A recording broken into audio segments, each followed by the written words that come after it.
Meeting will come to order. Yeah, thanks for coming tonight. It's a great crowd. It is definitely always nice to see the room full of people who care and care about what's going on in our community. So once again, thank you for making the time and effort. This is going to be an evening that is very heavy on the theme of welcomes, and I'd like to open with a couple. First off, I'd like to welcome a new member of our District 15 family. Lucia Louise joined the Smoka family on December 5th. Congratulations, Mike. And second, I would like to welcome any prospective Board of Education candidates who will run in the April election. If you're in the audience, please stand.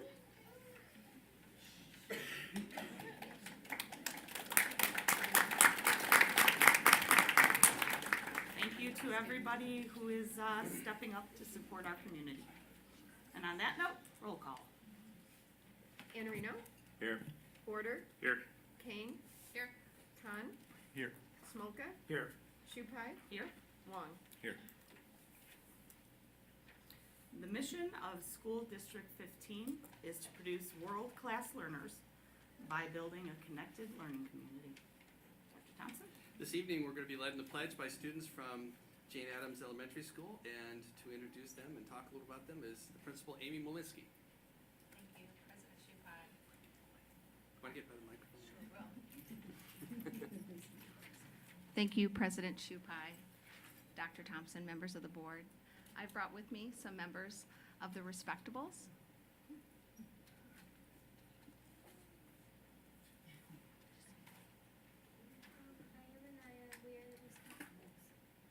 My name is Ivan Aguilar, and I am in the Respectables Club.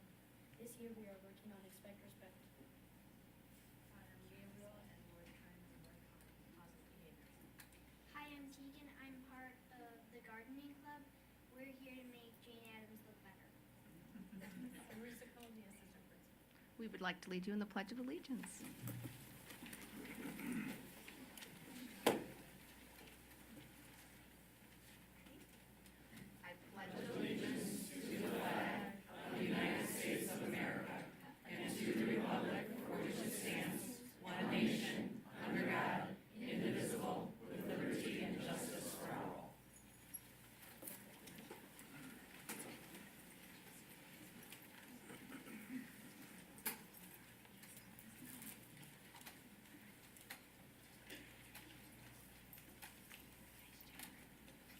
Thanks for being one of the respectables and leading us in the pledge. Thanks for coming. Nice speaking. Thanks for coming today.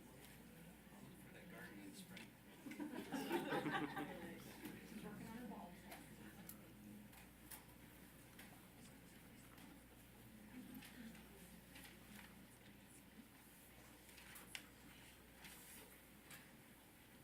So really, the first item in my agenda is a recognition of some contest winners. And Mr. Bramley, the manager of Transportation Department, has had a positive behavior intervention and systems contest, and he's going to announce some winners tonight. Tom? Thank you. President Shupai, Dr. Thompson, member of the boards, and friends assembled. The PBIS system that District 15 has had going for many years in the district, about 2.5 years ago, we asked, and it was implemented on our school buses. Been great success so far. We've had feedback from teachers and building staff. We've had feedback from the drivers and the bus aides. So this year we decided that we would have feedback to see what the students thought of the PBIS system on the school bus in the form of a drawing contest. We have had many, many fantastic entrants to this display, and tonight I've got the privilege to introduce three. I hope all three are here. I know two are when we call out their names, of very, very talented students in our district. The grades K through 2 section our winner is Abigail Dreyer. Is Abigail here?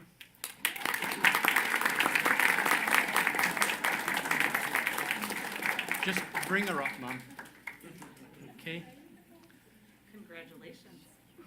In the grades 3 through 4 section, we have Sophie Chinchilla.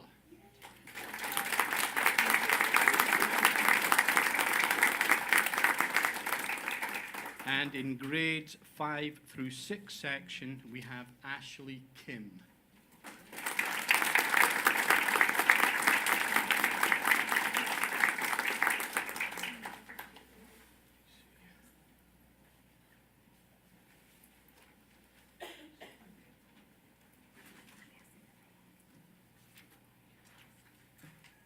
So, category kindergarten through 2nd grade was Abigail Dreyer, and we have a very nice certificate for you and a nice package of crayons, paints, so that you can continue to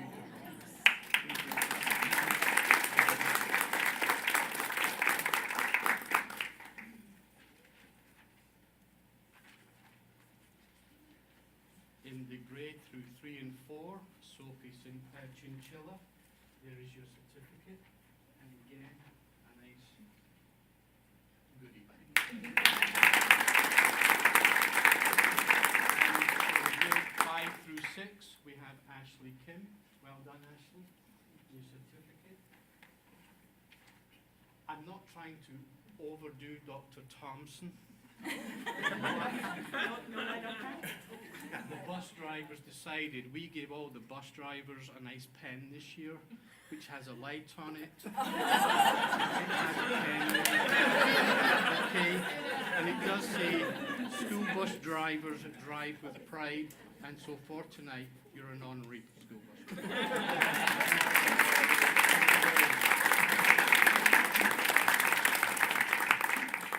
Mr. Bramley, thank you for your time in the district. I wish you well in the future. We're gonna miss that accent. Our next recognition is some students from Winston Campus Junior High. They're on the Student Advisory Council, and I'm going to ask Dr. Jason Klein to come up and introduce those students and tell us about them.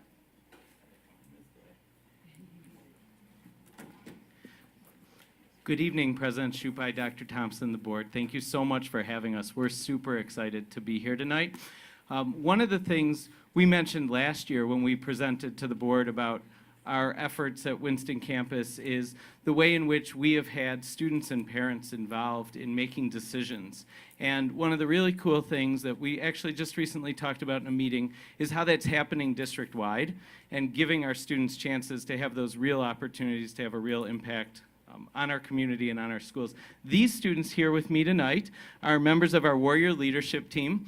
They represent students. They're some of the members who represent students on our PBIS Green Team that makes decisions about behavioral interventions and plans for the building. On our School Improvement Team that makes decisions to try and raise our performance academically, and through our Helping Hands Club, which puts those decisions into action and into practice and has been really influential with our PBIS team. So I just want to introduce them real quickly. We'll start on this side and go this way. Antonio, Isha, Suryanshu, Lily, Jason, Roberto, Samantha, William, Priyanka, Dennis, and Fabian. And again, this is about 2/3 of the Warrior Leadership Team. Thank you for having us tonight. You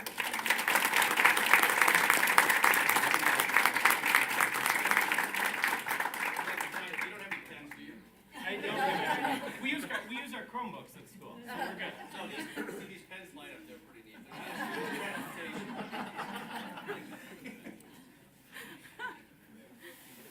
Thanks for coming, you guys, and everything you do for your school. Everybody's a difference maker.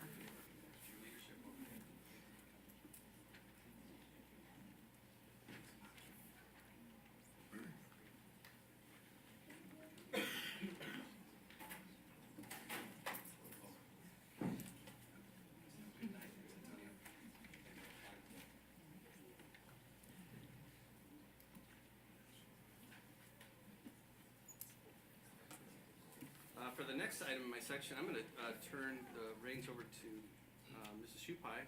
She's got some very exciting news to share with us. I do. Tonight is really such an exciting evening for us. As I mentioned, the theme for the evening is welcomes. And as you all know, we've been searching for a new superintendent for District 15. We, as a board, began this process to search for our new superintendent back in May of this year, knowing that finding the best candidate to lead District 15 into the future was probably going to be the task that would be the most important thing that this board would do together. We have been very fortunate to have Dr. Thompson working in the district for the last 9 years, and we wanted to ensure that we hired someone that would continue his legacy and be able to continue the work that he has begun, as well as leading District 15 into the future. You know that movie line, "You had me at hello"? The board's choice for our new superintendent had me when this phrase came across the table during the first interview. One of my strengths is continuous improvement. Good to great, and great to excellent. That phrase really stuck with me through that interview, and I would anticipate it stuck with many of the other board members, as that phrase really sums up what District 15 needs in our next leader. We are a good school district, and we are a great school district, and we can definitely be more than great. We can be excellent. Our children, our staff, and our community deserve educational excellence, and I believe our choice for superintendent will bring educational excellence at an even higher level to the district as we move into the future. The Board of Education is pleased to welcome Dr. Lori Hines back to District 15. Lori, would you stand up?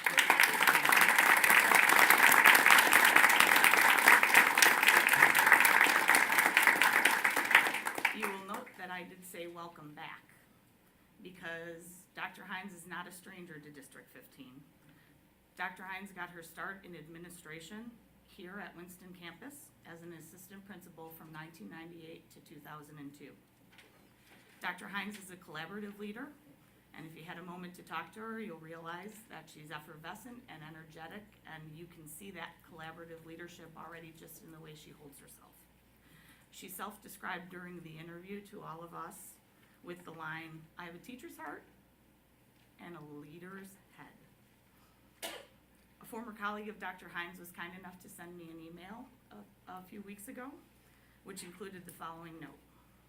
"I would like nothing more than to see our school system choose a superintendent with a track record for raising the bar, collaborating with, and inspiring teachers and leaders to be at the top of their game, while engaging our community in today's best practices for our students.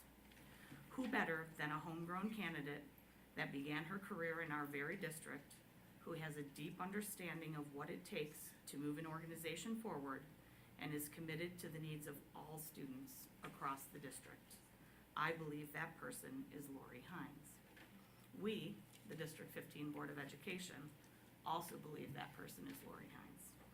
Welcome to District 15, Dr. Hines. We all look forward to working together with you. I'm very glad to be here. Thank you so much.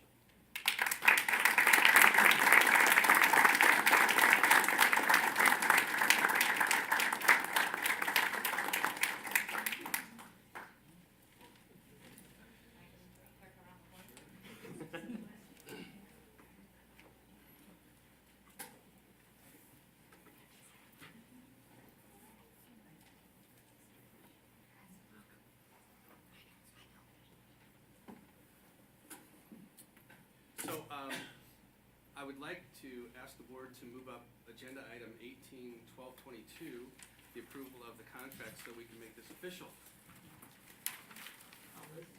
No, We just move it, right? Yeah, I think we just move it, unless Okay. there's an objection. The, action item 18-1222, may I have a motion, please? Make a motion to approve the 2019-2023 superintendent's employment contract as presented. Second? Second. Discussion? All right, roll call? Khan, Aye. Smolka, Aye. Shupai, Aye. Wong, Aye. Anarino, Aye. Porter, Aye. Kane. Aye. Motion carries. Welcome to the district.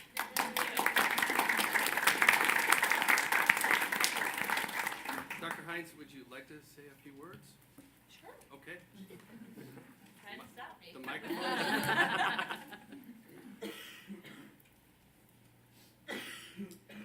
I'll keep it brief because the room is full. There's a long agenda ahead, but I just wanted to say that it does really feel like a welcome back, welcome home. As Lisa said, I started my career here over 20 years ago. I was quite young at that time. And when this position became available, I think the one thing that I had to think about was the size of the district. That, wow, that's big, 20 schools, 12,000 kids, 2,000 teachers. How could anyone possibly run a district that large? And then I met with Scott. We went for lunch. He paid. And really talked about the district and its initiatives and how wonderful the staff is. He couldn't have said more about the board. And he really made me feel like that is a really solid place. There's continuous improvement efforts happening. People are committed to children. The children, they're diverse, but they're at the heart of every decision. So it was after that lunch that I thought, you know what, I am going to throw my hat in the ring and see if a large district will take a chance on a superintendent that's run a different type of district, smaller, less diverse, but equally as committed to kids. So through the interview process, I got to know the board. I understood what Scott meant when he said they're very committed to the students and to the staff and bringing even greater levels of excellence to the district. And it just felt like it would be a very dynamic partnership. So I was thrilled when the offer was extended. Didn't have to think for a second. The answer was just yes, and I'm very excited to be here. Can't wait until July 1st. But please know that before that time, I will be in and around Palatine a lot, meeting with the students and the staff, and certainly looking to Dr. Thompson for guidance. I have to empty his head before he heads into retirement of all his District 15 information. I'm committed to exceeding your expectations. I hope you'll reach out if you have questions, comments, or concerns, because it's when we work together we will really see that the sky's the limit. Very glad to be here. Thank you. And thank you, Board of Ed.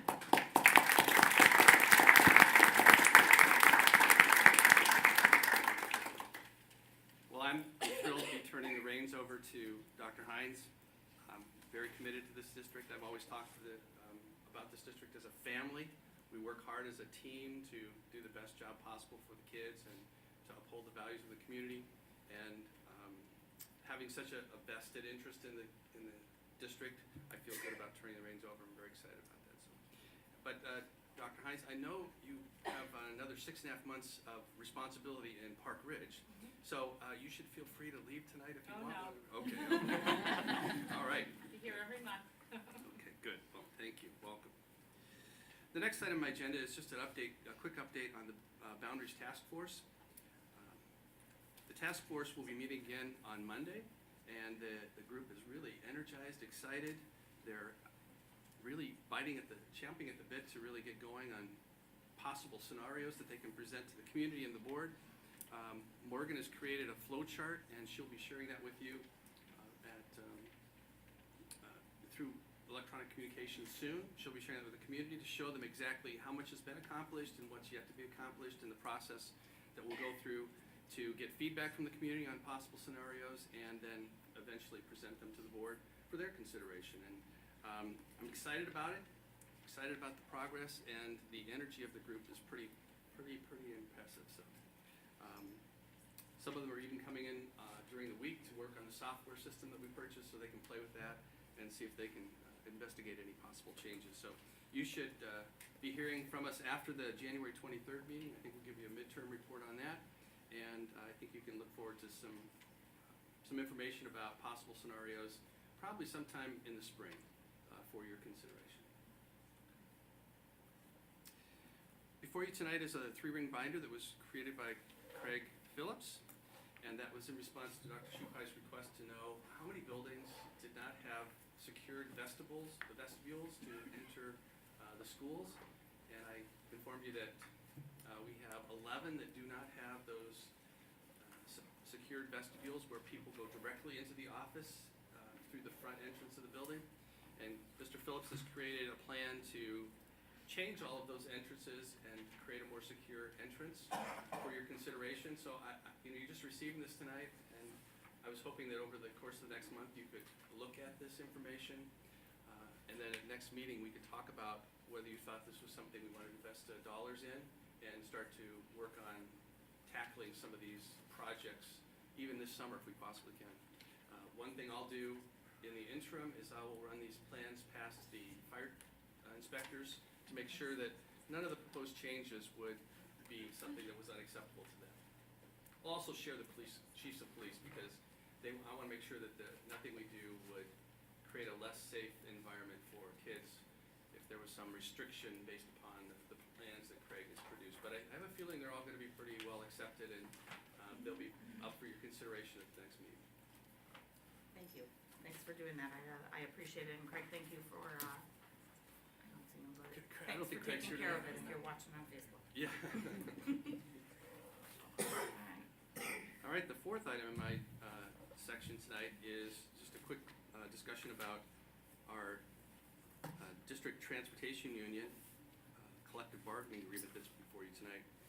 As you're well aware, we have had increasingly difficult time attracting and retaining bus drivers.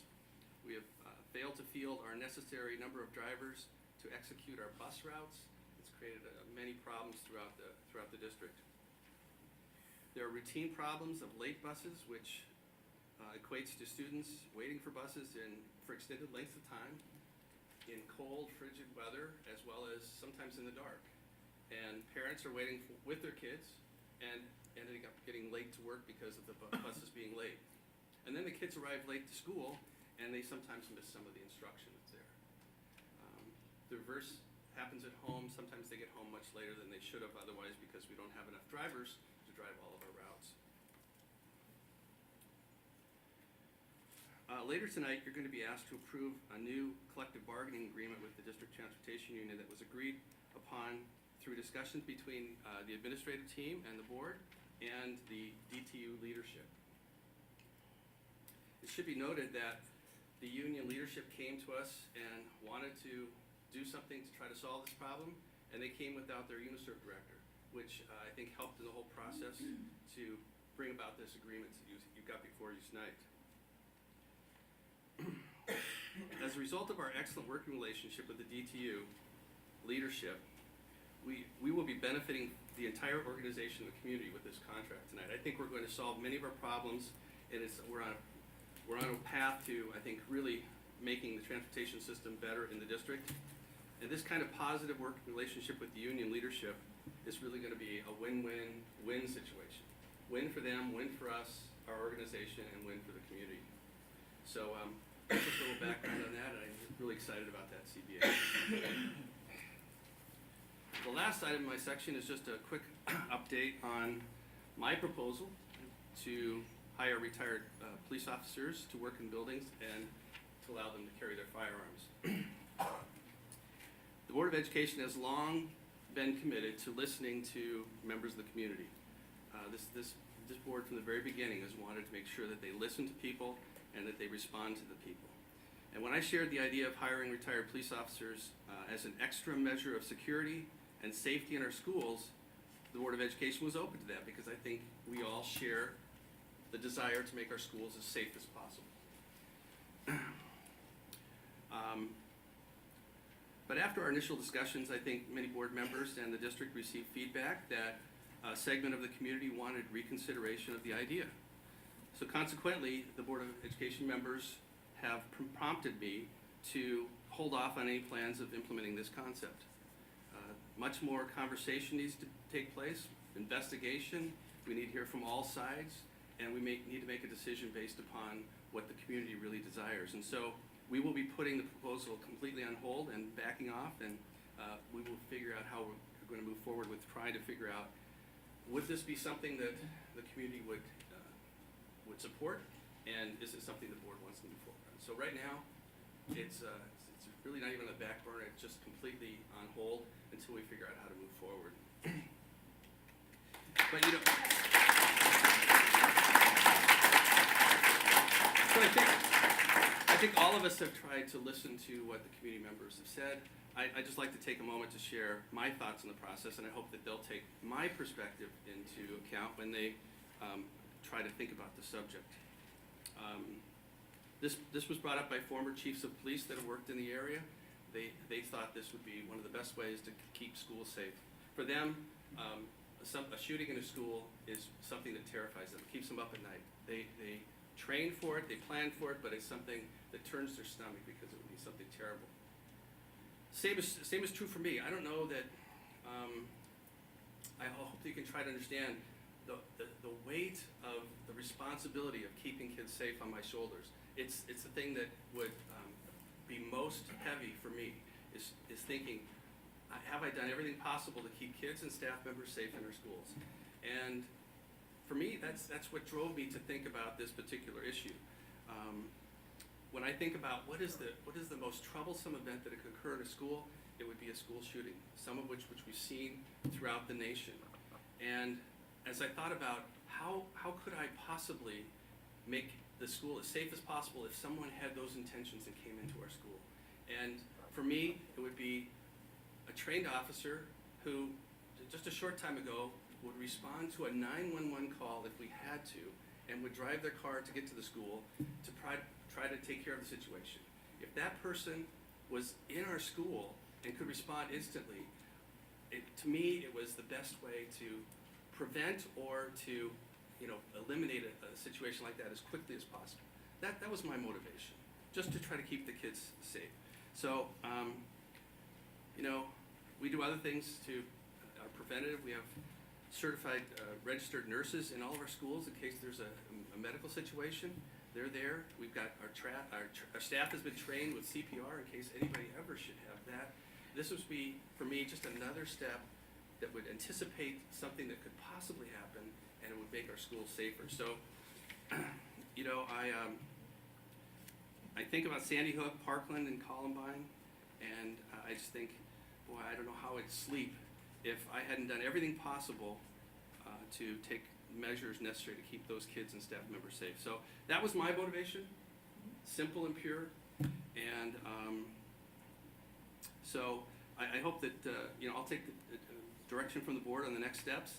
I'm aware that Dr. Hines is going to take over, and I certainly don't want to make any decisions or do anything that's going to impede her ability to lead. And so I'll let you think about it and give me direction if you want me to pursue this, or if you want to figure out a way to move forward on this. I'll wait on that. But right now, the concept and the proposal is completely off the table. So that's it for my section. All right, thank you very much. Thanks for the time and effort you put into doing research.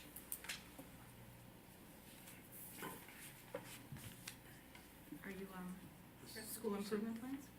Oh, yeah. Oh, usually you catch me messing up. I just got so emotional with that last time. We have two reports tonight from principals on their school improvement plans. So I'll ask Amy Molinsky and Erica Johansson to come up and share with us. Thank you for helping. Oh, shit, you help me all the time. I get the orders messed up, and so, thank you for helping me. Thank you, Julie. Thank you. Sure. Hi again. My chair's all, oh, sorry. Apologize. Thank you again, President Shoup. Hi. I'm sorry. I will get situated. Dr. Thompson, and again, members of the Board of Education. I'm just delighted to be here again to speak on behalf of Jane Addams and the wonderful work we've done in regards to our data-wise journey, our strategic targeted way that we look at school improvement in a continuous way, the way that we reflect on data to look for trends in regards to our academic, our social, emotional learning targets. We do this in a continuous fashion while our journey is similar to many other schools in the district. I know that we have some unique ways that we look at the ways our trends have shown, ways we can support our community, our students, and our staff. So here you'll see that we have a multidisciplinary team. We have some coaches involved, our admin team, as well as teachers from intermediate, primary grades that look at data about once a month, that review instructional trends, as I said, but also current data to review and implement changes that impact students and staff. Basically, we have two focus areas similar to many other schools. We're going to again look at those social emotional learning indicators as well as academic indicators. So we have two focuses. One is to reduce physical aggression as indicated by our office discipline referrals by 10%. What that means is sometimes students are involved in altercations or have physical aggression. We want to reduce that by about 10%. What that means is by about 10 per year, actually. It's not a huge number, but it is an outlier for us, similar to other schools. And our academic indicator is to focus on creating viable arguments and critique the reasoning of others. We know that what we're working on for our academic indicators is going to help us in reading as well. Even though math is our focus, there are instructional strategies that are really going to help focus our reasoning in math as well as in reading. Specifically talking about social emotional learning action plans, we had our respectables here tonight. I want to talk to you about some of the great things that they're doing. They're focusing on looking at data and looking at celebrations. We're very, very proud of our school green team and also our respectables because they do help create our celebrations, which are looking at 80% of the time, 80% of our students are doing very, very well. We want to acknowledge that. We know that District 15 is nationally recognized for PBIS. We're so proud of our students. We want to celebrate success. We also look at our key indicators and say, where and when are these behaviors occurring? And we want to focus on cool tools, which are reteaching those expectations so that students can increase their effectiveness in certain areas. And that's what we do with our green team as well. One thing that I said was specific to our school is that we have expect, respect, and family engagement. Every year we've had a PBIS family night. This year we focused on expect, respect, and there's a picture of it here that you can see. So we invited our families in and talked to them about expect, respect, or SWAT, which is stop, walk away, and talk. We invited our families to share that language at home with their students so that that communication between home and school is even tighter and aligned, to link our communities and our schools together with what SWAT is, with what expect, respect is, because we want that language to carry on and carry through to home. We've been working with our program assistants on increasing supervision strategies with staff. So what does active supervision look like? How can we help support our program assistants so that they understand what recess and those unstructured areas sometimes can be our hot spots and how we can support them. And the last thing that our respectables are doing is a kindness wall this year. So students can acknowledge others and again, celebrate success. So we're very proud of our students and our staff. Academically, how are we focusing on critiquing the reasoning of others? Sometimes it's agreeing with others about the way they're solving math problems. What we're really focusing on is the many, many components of Envision that support these active student discussions. How can we focus our conversations around the many different ways that we solve math problems? We know that teachers are modeling and giving feedback to students. We do walkthrough data, and our walkthrough data suggested this very last time that 93% of the time, students are actively engaged in discussions. But how can we improve the rigor of our feedback to students so that we know that they are engaged in critiquing discussions with each other and actually thinking about the kinds of questions that they're asking each other? That's our math goal, and it helps us in reading and in other areas as well. So that's our next steps. Those are the things that we're really looking at improving and working on next. Lastly, we're very, very proud to be one of the schools in the districts that's initiating a culturally responsive implementation. What does that mean? It means we're talking about validating and affirming students' home culture, their home language, to build and bridge their academic implementation. And one of the things that we've been doing is really working on different strategies. Those discussion protocols, the engagement types of things that we do with students. It lays the foundation towards increasing their active engagement, the discussions that they do, and it helps us not only exceed our school targets, but affirm again and validate who they are as students. And we know that they're going to do even better on their academic achievement as well as their social emotional learning goals. So we know that we're going to target those instructional, social emotional targets. We're going to continue with those Envision components, whether it be the solve and share, all the different ways that everyone loves the quote-unquote new math of today, but all the thinking that's involved in that. We're going to continue to collaborate with all the different instructional coaches that are not only in our building but in the district, and continue to review our walkthrough data. Thank you. Yes. Can I ask you one quick question? Yes, please. Now that we're almost a full semester in, Yes. how do you feel like the language is going? Oh, I wanted to talk about dual language, but this is such a, a SIP goal, but dual language is a component, especially with culturally and linguistic and responsive teaching. Our students, all of our students, are reading in Spanish. We're so proud and inspired by what we see as far as the bridging that's going on between two languages. I walk into the dual language classrooms. The excitement is evident. They're singing, they're embracing one another. The friendships, and I will say the social emotional learning that's going on is fantastic. I had a dad come out. I was sitting at parent-teacher conferences. I went to shake his hand, and he gave me a high five, and I was like, he just kind of caught me off guard. But he said, if you ever need anyone that's been a little reluctant to think because it's the right thing for my kid, I'll be there for you. So it was just wonderfully inspiring to hear all the kids reading, engaging in the conversations, again, making the bridge between the two languages. It's just been a wonderful thing for our school. Thank you for asking. Yeah. Yes, I can. Thank you. Want to take seats? Sure. We can, yeah. We rigged that chairs. I know, I did rig the chair. I think I did. So if I fall. All right, so I'm here to talk about Sanborn School. As you know, I started teaching at Sanborn School a long, long time ago. And so Sanborn is, in my heart, is a great place to live and work and learn and grow up in my situation. I'm very proud to introduce the members of our SIP team on the Google presentation here. We are well represented. When I first came back to Sanborn, I was actually impressed with the number of people who wanted to be on the school improvement team. To have this many people and such representation across our school, that kind of shows you the leadership and the capabilities that we have on our staff.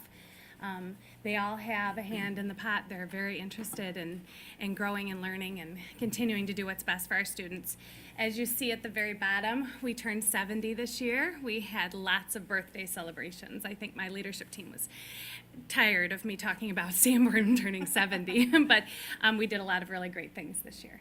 So we have two focus areas. Actually, it's perfect that Amy and I did our presentations tonight because we have so many things in common between what we're doing with our schools and our students. We did also decide that based on data, we wanted to reduce the number of physical aggression office referrals. Specifically, we noticed in grades 3 through 6, the issues that were happening during the noon hour, during some unstructured time. And I'll talk about that a little bit later. And then we also looked at the mathematic growth on the math assessment, the math assessment. So those are the two areas that we'll be focusing on in our school improvement plan. If you notice at the bottom, those cute little people there, those were all of our students of the month in one of our recent celebrations. This is one way that we've been working to focus and improve our school environments by highlighting positive behavior each month, and we'll talk a little bit more about that in a minute. So our SEL goal, as I said, was focusing on the physical aggression piece, but also building up strategies, building up positive behaviors and positive traits. So each month we focus on a different trait at Sanborn. So in the month of October, we had the trait of gratitude, or in November, was gratitude. This month is kindness. And we focus on those monthly traits in our classrooms, in conversations, as we're talking individually and in whole groups. And then at the end of the month, the classroom teachers choose a student to be the student of the month based on that one trait. That way there's a focus for how we're choosing the students to celebrate this. We have a parade for these students. They get medals, they get to lead the pledge. So we really highlight them as student leaders in our community. We also have the respectables, just like Jane Addams.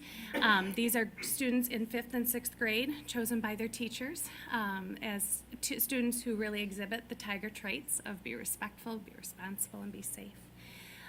Also part of our SEL goal, we have lessons that are co-taught with our social worker. So our social worker is wonderful, and what she does is she goes into the classroom and co-teaches lessons with the teachers. So we'll incorporate those into reading or writing activities, but then there's also the component of teaching the social emotional learning within that lesson. And then our PBIS team creates a PowerPoint presentation. So if you notice at the bottom picture, it shows the locations of events within the month. So we bring the data to the students and at their level.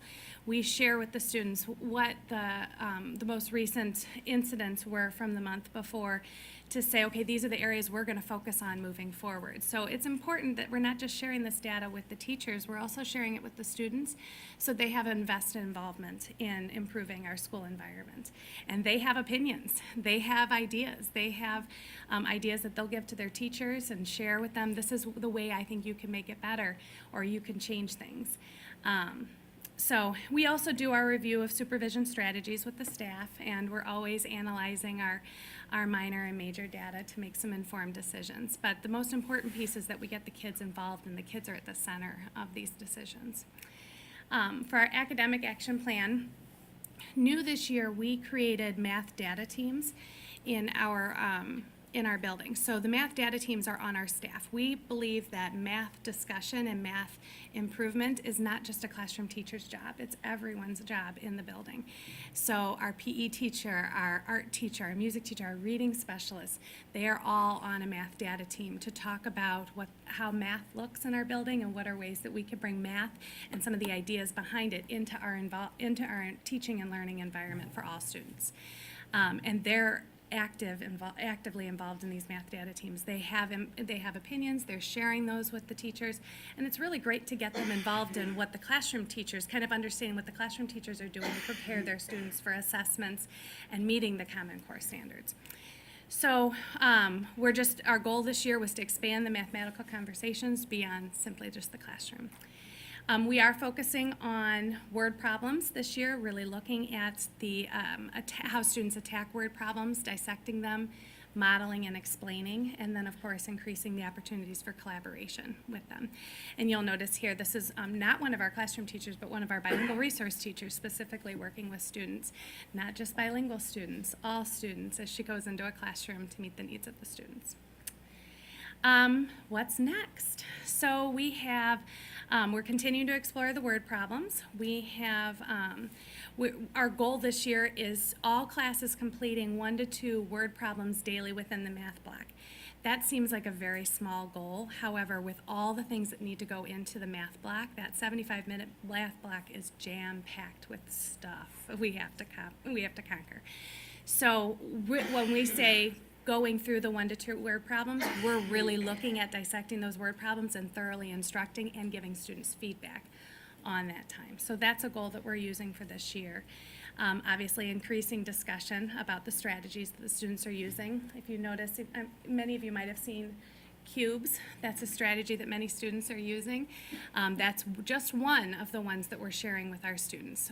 We want to make sure that the students can make a choice of what strategy they're going to use.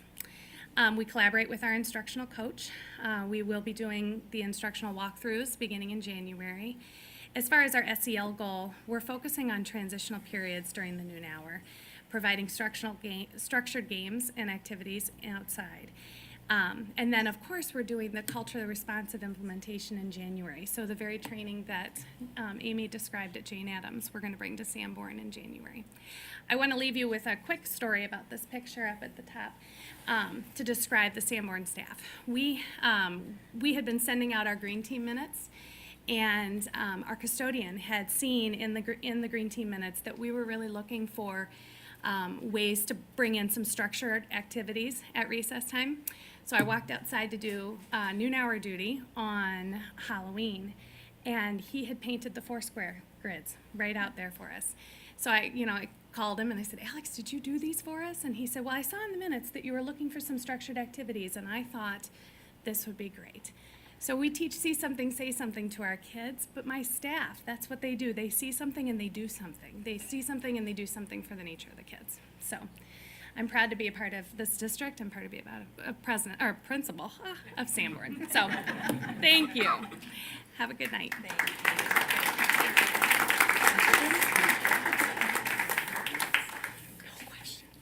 That is the end of my Now we're done. Thank you. Those were both great. May I have a motion for the reading and acceptance of minutes, please? I'll make a motion to approve the minutes from the following meetings of the Board of Education, November 10th, 2018, special Board of Education meeting and the executive session, November 14th, 2018, special Board of Education meeting and the executive session, and the November 14th, 2018 regular Board of Education meeting as presented. Second? Second. Discussion? Roll call? Iannarino, Aye. Porter, Aye. Kane, Aye. Khan, Aye. Smolka, Aye. Shuhai, Aye. Wong. Aye. Motion carries. Board discussion and reports. Ed Red Council, Frank? With regard to Ed Red, they had lame duck session, and they did not bring up the, that one bill that was vetoed with regards to having 150 minutes of physical education, which would have created problems for us, and probably lots of school districts. So that's good news. Other than that, probably not a whole lot that we need to talk about. The session's is out now, and they're gonna be back next year, so that's it. Sounds good. Thanks. 1-5 Foundation, Barb? Yes, so the 1-5 Foundation is launching a very cool new fundraiser starting just after the first of the year. It's called the College Fund 529 raffle, and they will sell up to 529 tickets, each for $100 a piece, and I'll do the math for you so you don't have to.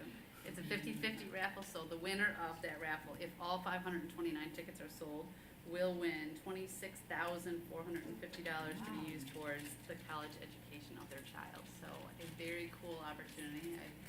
Obviously, the more people that participate, the more money we have in the pot, and the rest of the money will go to the foundation to fund, you know, different classroom activities and teacher activities and building and playground activities for our kids. So I would encourage anyone who's got, you know, a child, even if they're not quite in school yet, to participate in the raffle. It will be a very cool one, I think. Or Very grandparents. popular. Or grandparents, absolutely.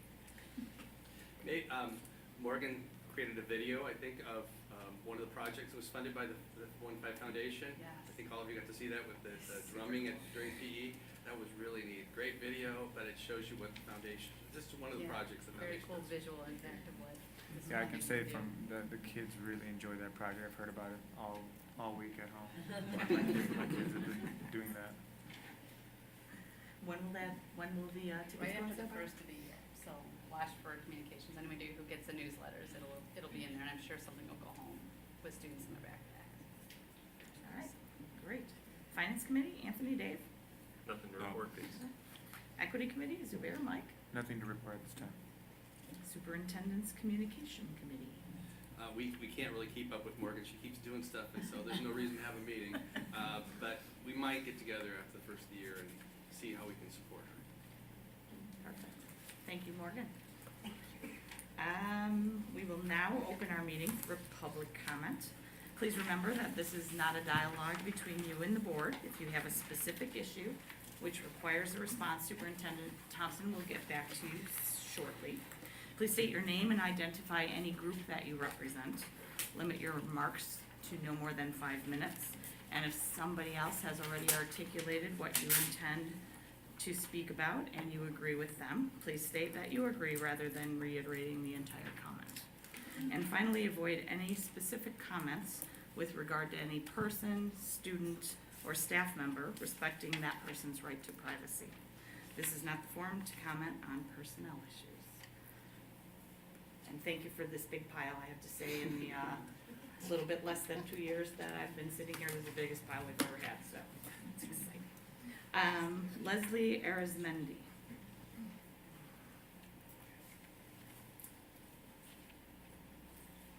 Yeah, have a seat at Right. either one of the microphones is fine, thank you. Okay.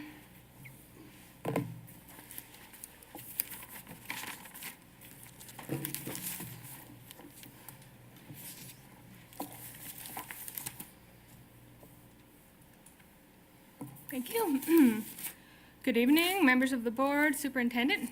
As she said, my name is Leslie Arizmendi. I'm a parent of a first grader in the district. I have to modify my plans a little bit in light of what the superintendent said. I came to ask exactly what the superintendent said that you're going to do, which is stop considering placing armed retired police officers in our elementary schools. So I sat and listened to all of you that were most recently elected, pledged to listen to the community and value the input.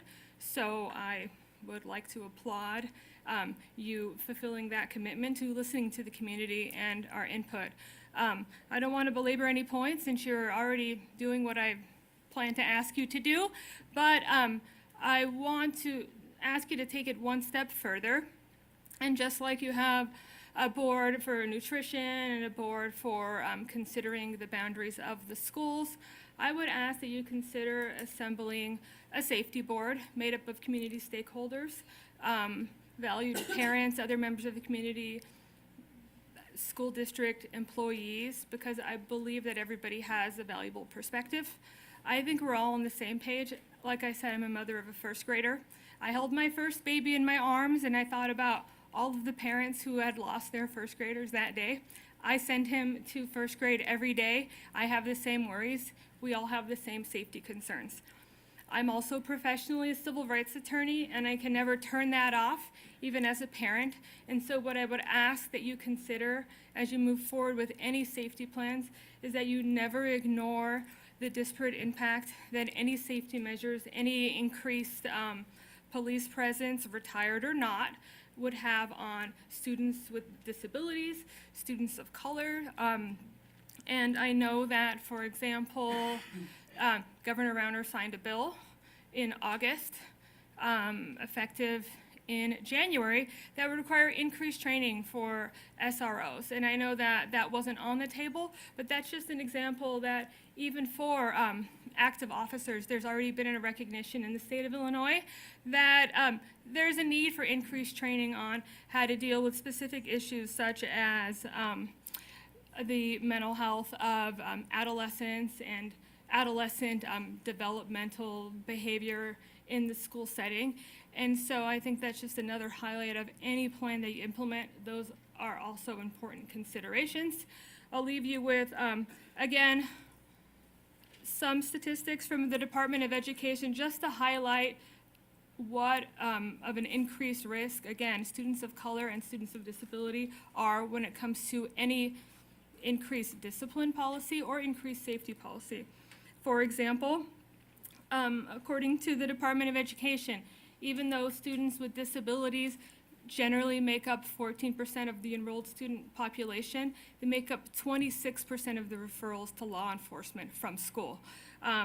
Black students, even though there is no evidence to suggest that they misbehave more than white students, are more than twice as likely to be referred to law enforcement while at school. So these are statistics, again, from the U.S. Department of Education.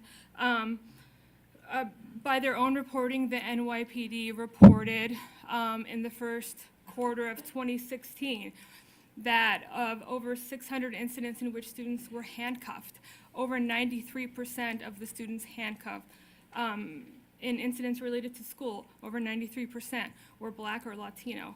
Of those incidents in which the student experienced emotional distress or was having some distress related to that, 100% of those students were Black or Latino. So these are things that I think, I highlight these not to, again, belabor the point and say, or to beat a dead horse, but to say that I want that to be consideration for any new measure. And again, I applaud the superintendent and the board for valuing the safety and the education of our students. And like I said, I trust my son in your safety, and I appreciate that you have upheld your commitment to having community input. So, thank you. Thank you. A quick response, we do have a safety committee, so there is a safety committee. Would I be on the safety committee? Is that? Dr. Thompson's in charge. So we have a safety committee, and you could be a part of that in the next year, possibly, if you wanted to apply for that. If you're talking about a task force to look specifically at ways to make some of our schools better, and this particular issue about retired officers, the board may decide to have a task force that they would convene, and you could certainly be part of that. So we'll put your name down as a potential candidate. The committee has been set for this current school year, but perhaps next year. Yeah. Well, I would love to. I already have a conflict of interest that prevents me from running for the school board based on my occupation, but to the extent that that's not a conflict of interest, I would love to be a part of that, or I would at least love to be a resource to provide input. But I would really love to do that, Yeah, thank and I you. appreciate that. the offer, and we will definitely write your name down. I'm about to know that. Thank you. You're welcome. Thanks for coming. So I'd just like to say that we have a great work relationship with our school resource officers that are in our junior highs, and we don't have situations where they kind of get out of control because we've laid out some ground rules for them. We've got a great relationship with them. We work collaboratively. We also look at our disciplinary records, and we do see, are we disproportionately disciplining kids of color or other or special ed kids? And so we examine that, and we face the hard facts, and we make plans with that. So I appreciate all the things she has to say. I would say we're a little bit ahead of the curve, and we're still trying to make sure that we don't fall into the traps that many school districts do. I have a quick comment also on, going back to Mrs. Johansson, the principal at Sanborn. She was talking, over the last couple of months since this conversation started, which it was a conversation, nothing's been done, just a conversation, sharing some ideas. Mrs. Johansson hit on the Say Something program, and that was something that I reached out to Sandy Hook Promise way at the beginning, and they responded with some of the programming that they offer, and one of it is Say Something. And I was very pleased to realize when I looked at it, I immediately recognized signs of suicide because I know my kids come home with that. But the programming that's on the Sandy Hook Promise package is already in place in D15 in a number of our schools. So it made me feel really good that we're a little bit in front of the curve. Yeah, and I think I told the board before, we have a working relationship with Alexian Brothers, and they provide mental health services that they intervene if we have any concern about a child because of their mental stability. And so we have some things in place, not perfect. We keep working on trying to make things as positive and preventive as possible. All right, next, Joyce Slavic.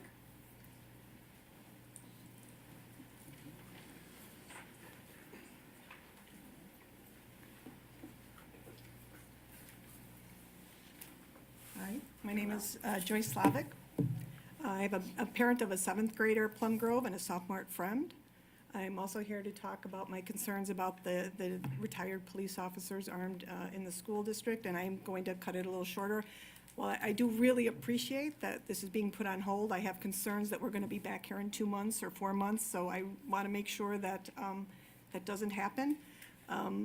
Since Sandy Hook, people keep saying, oh, if 20 dead first graders didn't change anything, nothing will. I don't accept that. Lots of people don't accept that that's the way that we need to live. I understand lockdown drills, that's how we have to do things now. That's not acceptable that we say that we're done, that that's okay.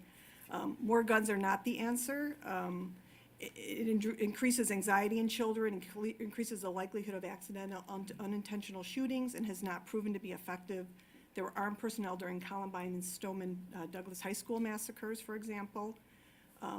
There have been many instances where people without guns were able to subdue a shooter versus an armed person. There are effective solutions, which I believe some of them are in place, but I'm not that aware of how specifically they are.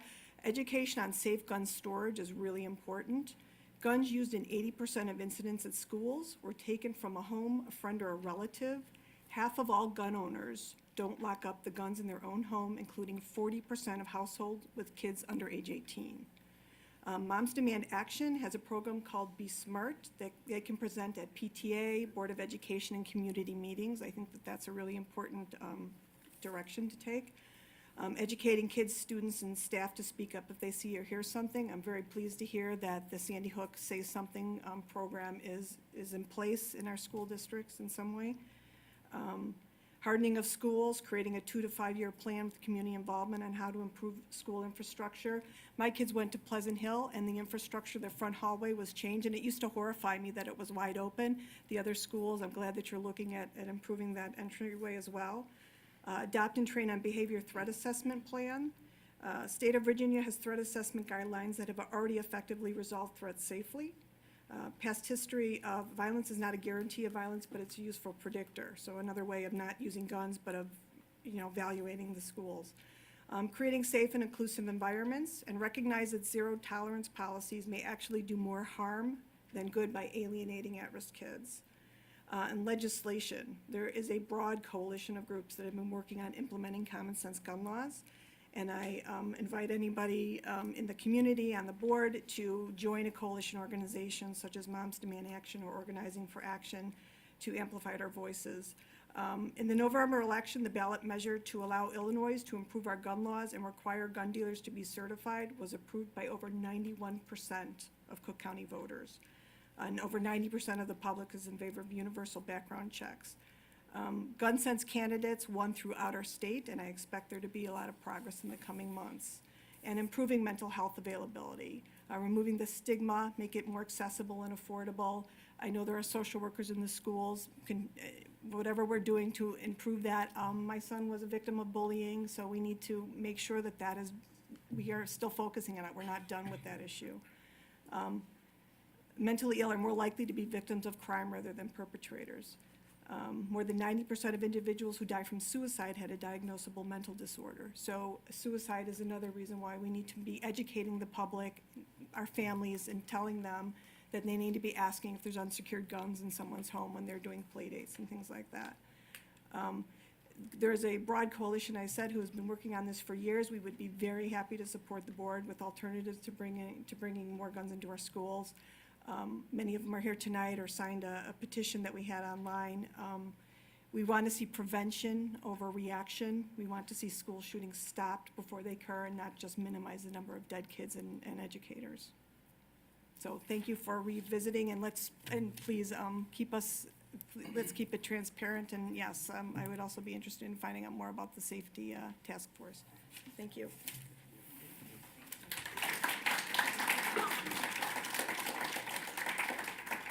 Angela Dreskowski.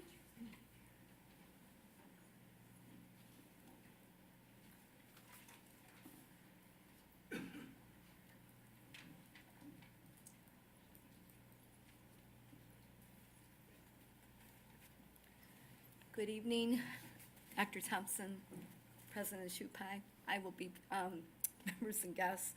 My name is Andrew Draskowski. I am in the ESPA support personnel. Oops, sorry. I didn't start it, sorry. I'm stopped already. Thanks for coming. I'll start over. My name is Andrew Very brief, see that? My name is Andrew Draskowski. I am the president of Educational Personnel Association. I won't keep you because you already took care of my whole speech. Thank you once again for putting the gun situation on hold. I just have one request.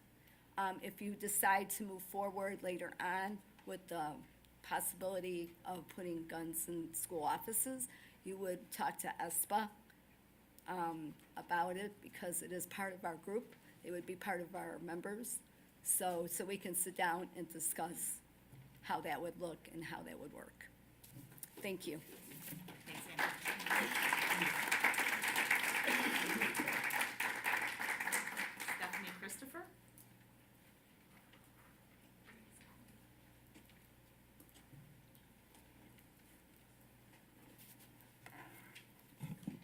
Hi, I'm Stephanie Christopher. I'd like to thank the board for allowing us as a community to voice our concerns over these issues. And thank you to everyone who's spoken before me and those who will spoke after. Lucky for you, I agree with everybody who's spoken thus far, so I'm going to cut this a little bit shorter. My larger concern is the one-off nature that the board is taking to protect our students. I appreciate Dr. Thompson slowing down this proposal, but the protection of our kids deserves more than just reactive ideas. We deserve a comprehensive D15 vision for safety. Our community deserves an evidence-based plan that effectively utilizes our tax dollars for proven outcomes, and our teachers deserve an environment that is safe, secure, and without added risk. And just like boundaries, school safety is a complex issue.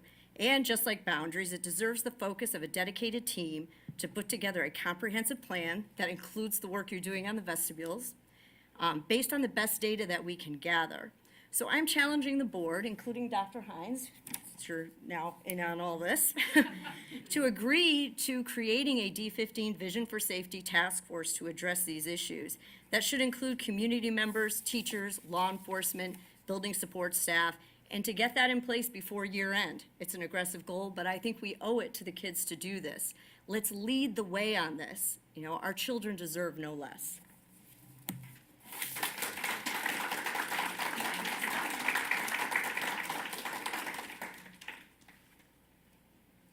I think an opportunity to share what we have been doing, I think would be good for the community. I think there's a lot that's been going on. We have a safety plan that really is being used nationwide because it's a role model, and there are a lot of things in place. We're always open to improvement and doing better, and so I think maybe the first step is just to really share the comprehensive things we are doing, and then see where we can improve. I agree. I think there's so much going on behind the scenes that we don't realize, and not even we on the board. You know, each day you find out something new that you're like, oh, wow, that's great. That's what we're looking for, so. I mean, there Great was, suggestion. there was a presentation that went out, it was around the spring last year. It was at the Palatine High School. I think it was at some other high schools too, where the police departments talked to everybody about all the different things that the school district is doing. This includes District 15, not just District 211. And if you could see all the information, I think you'd be shocked at everything that's in place already that protects our kids. It's truly amazing. So I think that's something that'd be great if we could, you know, consolidate that into an easily digestible bit of information we could pass on to everybody. I think it's something that was brought up before, and I think it's something I think would definitely help everybody here understand exactly what's going on, because a lot of the things I think it's being brought up right now may be because people simply just don't know everything that's being done, and that what we did bring up with regards to having retired police officers is just an extra layer. It's not the only thing that we're looking to do. There's lots of other things in place, and we're just trying to make things better. We're always open to new ideas where we might be able to improve. Yeah, and I think it goes, Stephanie made a comment about the whole safety concept being relatively complex, and going to what Frank is talking about, that was basically across multiple groups. So it's not just D15 standing by themselves, it was D15 with the police department, with the fire department, with the village. So that, you know, the kind of cross-contained culture there is very, very strong when it comes to safety in the community. Farah Ati, Phaedra Achi. Phaedra. Yeah. My writing is hard It's to okay. read, but It's wow. It's a bizarre one. Thank I you, have Phaedra. copies of this. I'm gonna go ahead and let the board know. Thank you so much for allowing me to speak. Mine is a little bit more of a personal story, so it's written as a narrative. I have included names. I will leave them out, so if I fumble, it's because I'm honoring what you said earlier about not including names. However, I do have formal copies for all of you with the law that I'll be citing in the packet. I think I timed it, and it's over 5 minutes, so if you have to stop me, I guess I could present the rest of it at another board meeting, but I'm asking for your consideration this evening to present it. Can you spell your last name for me? ATCI. Thank you. We'll pass those around, just give them all to Frank. Okay. So again, as I stated, this is more of a personal story, and it's going to read like a narrative. Later on in this evening, you will be approving the placement of my 7-year-old at Janine Schultz Memorial School, and I found it fitting that we discuss, or I had the opportunity to share with you sort of the backstory to that. So I'm going to ask that you all imagine with me for a moment a little boy that recently celebrated a 6th birthday, has moved to a new home, spent the summer meeting kids in the neighborhood, and is anxiously awaiting his first day of his new school. He's outgoing, enthusiastic, chatty, and ready to learn. First grade is going to be amazing. Imagine my confusion as a parent when I was contacted about teacher concerns related to behaviors such as calling out and not raising your hand. I was thinking, you know, he's only 6, and he's probably just getting used to a new setting. I was even more confused as this quickly escalated to a behavior plan and loss of privileges like his daily movement breaks of recess. By quickly, I mean within the first 2 weeks of the start of first grade. Shouldn't this be a time when teachers and staff are getting to know students, fostering a love of learning and welcoming new students into their school. After a rocky first trimester, the return from winter break proved to be even more difficult. I was told that my child's behavior had now escalated from calling out and not raising his hand to what the principal referred to as full-on crisis moments. I was scared, confused, and I was getting phone calls every day at work. I was contacted by the assistant principal and interrogated about my home environment and any changes that might have occurred. Shocked, I shared that they hadn't, and was then informed that a meeting was scheduled to problem solve my 6-year-old's behavior. At this meeting, the assistant principal began by telling the team that it was time for next steps. Next steps would be a domain meeting to consider special education services, and he even used terms such as emotional disorder and behavior disorder without any discussion taking place. Seems like a leap. It's because it is. I was now in a protective parent mode. My experience as a 13 veteran year teacher myself told me to ask for the data. And I was given a laundry list of behaviors that my son struggled with. Not what caused them, which is what we refer to as the antecedent, but just a list of what the staff had deemed as undesirable behavior. I questioned the district's use of PBIS, which you talked a lot about tonight, as the tool used to support the social and emotional learning standards of the state of Illinois. Surely this administrator isn't trying to force an IEP meeting on a student that has not yet participated in all levels of PBIS. Surely the professionals have been trained to utilize the tool adopted by the district to support struggling students. Surely they will see that my son needs their support through this process before suggesting that these struggles should be labeled special education. You can imagine how confusing this would be for a parent without an education background because they had presented zero data. It was at this point that I felt isolated and not part of a team. I had to contact 2 superintendents to ensure that a behavior plan was drafted and that the IEP meeting was not pushed. It would be 2 months before the meeting occurred and supports were put into place for my son. While waiting for the FBA and the BIP, which is legally his right under PBIS, if you boast that as how you meet compliance with the SEL standards, it took 2 months for this to happen. While waiting, my son was suspended a number of times, 8.5 to be exact. The assistant principal was investigated by the district for dragging my son down the hallway. DCFS and the Palatine Police Department were contacted. It was during this investigation that it was also uncovered that the social worker at the school was also party to dragging my son down the hallway. It became very obvious shortly thereafter that we were not on the same team, that the powers that be at Hunting Ridge, led by principal, and our family were now at odds. The feeling I sensed through conversations at meetings, over the phone and through emails, was that no one in District 15 was interested in what was best for my son. They were now on a quest to prove that he was bad, not welcome, and was under constant scrutiny. My son began to see a social worker and underwent a full evaluation in March that his father and I sought. He was diagnosed as having ADHD and a superior intelligence in more than one area. We had an IEP meeting at the end of the year, and I left hopeful that the start of 2nd grade would be better. Surprisingly, my story about this school year would be much longer, even though he's only attended school at Hunting Ridge this year for approximately 5 school days. The following incidents occurred between August 20th to present. My son was suspended 10 more days, barricaded in classrooms, injured on the head during an isolated timeout, and obtained a broken arm. The suspensions were never met with any documentation. That's a common theme. Only a litany of behaviors exhibited by my son were ever shared with me. The suspensions ranged from 1 to 4 days with no explanation of how the determination was made. The most You have 1 minute, so I'm gonna have to hold you to 5 because we do that with everybody. So the board will be able to read this, but maybe you could summarize and skip some. summarize the rest of it.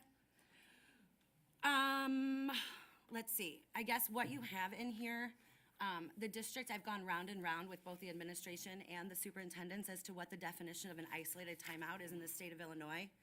They're referring to an isolated timeout as the meaning of isolated, that my son was alone.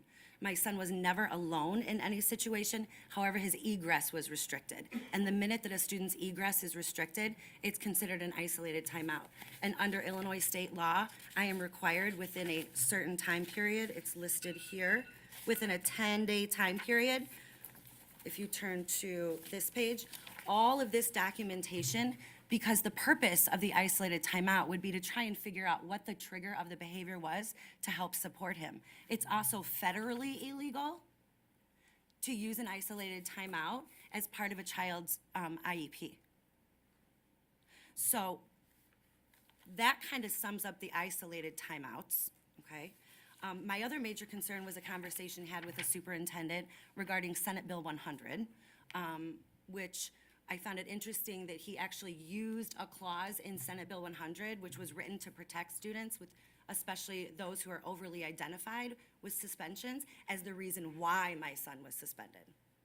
He also shared with me that he wasn't really well versed on it, but he could get back to me. So I've gone ahead and made copies of those. The broken arm incident would probably be the kicker.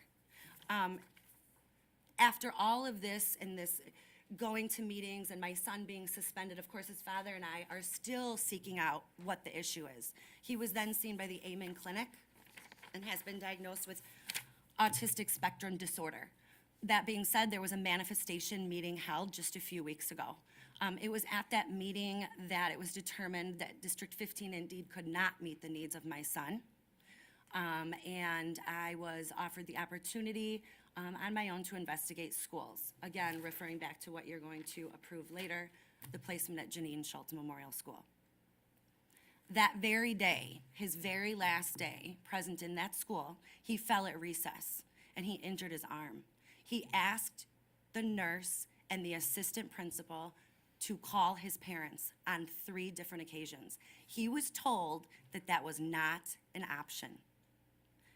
Ladies and gentlemen, I was in the building for a manifestation meeting. It would have taken no more than a walk across the office to inform me and let me make the parental decision as to whether or not he needed medical attention. His arm was broken on the growth plate, and he sat with a cast for 3 weeks. That's his last memory of Hunting Ridge. So, disciplinary action, certainly. Resignations and termination, you bet. Thank you, Ms. You know, I wish him well. I wish him well in the new placement. It's our goal to have all parents be satisfied. We have many people that move into the district because of the special ed services that we provide, and I'm disappointed that we weren't able to be successful with her son, and I wish him well. I do. Thank you for the information tonight. Thank you. Laura Davis.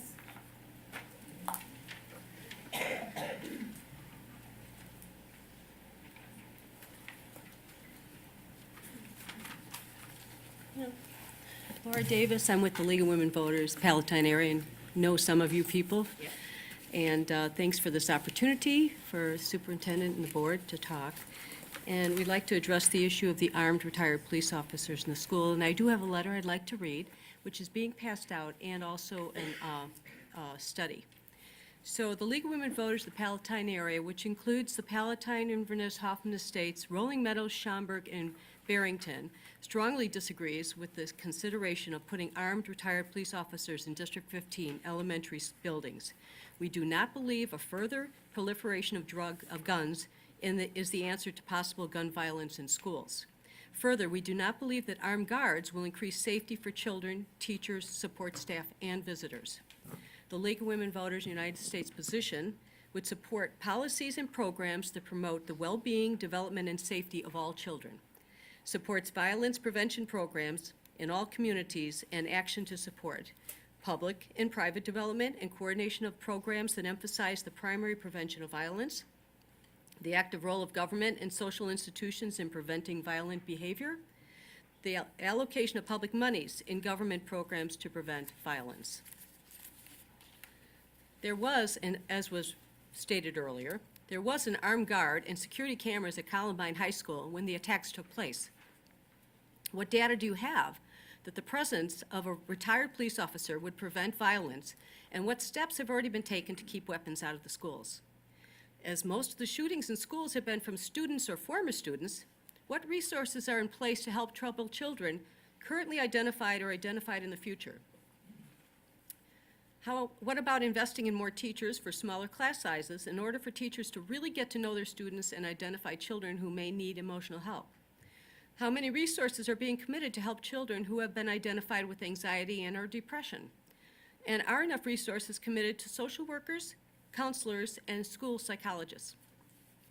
There is a large variance in effectiveness of school resource officers. A special needs student at a high school in Texas, for example, was arrested in 2012 by a school resource officer, booked in jail, and charged with disorderly conduct and resisting arrest after an incident that started with a teacher asking the student to stop talking. Who would screen or decide what skills would be needed for this role, or determine who would be the right person for the job? Would a candidate for this position be required to have crisis intervention training, and what kind of ongoing training would take place for the officer, and who would pay for it? What is the job description for a retired police officer? How much would he or she be paid? Is this a replacement for a clerical worker, or would a retired police officer be given preference over clerical staff for a job? Would long-term disability be a potential financial hazard for the school district if the officer is hurt or shot on the job? Would a pension be available for the retired police officer? What happens if the officer accidentally shoots a child or other personnel? What kind of financial impact will this have on our property taxes? Mental health experts caution that having armed personnel in schools make many students feel less safe. And that's a copy of the article that was distributed to you. What is the impact on children who learn that guns are brought into the schools, even if that person is a trained professional? Would children feel that their school is a safe place? What happens to children who may be involved in a gun tragedy in the school who have a gun drawn on them by a police officer? These are serious questions that need to be considered. The League of Women Voters, Palatine area, believe that the suggestion of an armed retired police officer in District 15 schools is a misguided measure. The district should not be increasing the normalization of guns to manage societal and mental health problems. We strongly disagree with this proposal and ask that it be removed from consideration. And thank you for putting it at least on hold. Thank you very much. Thank you. Thanks, Lynn.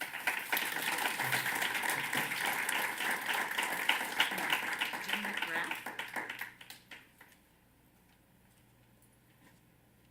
Jim McGrath.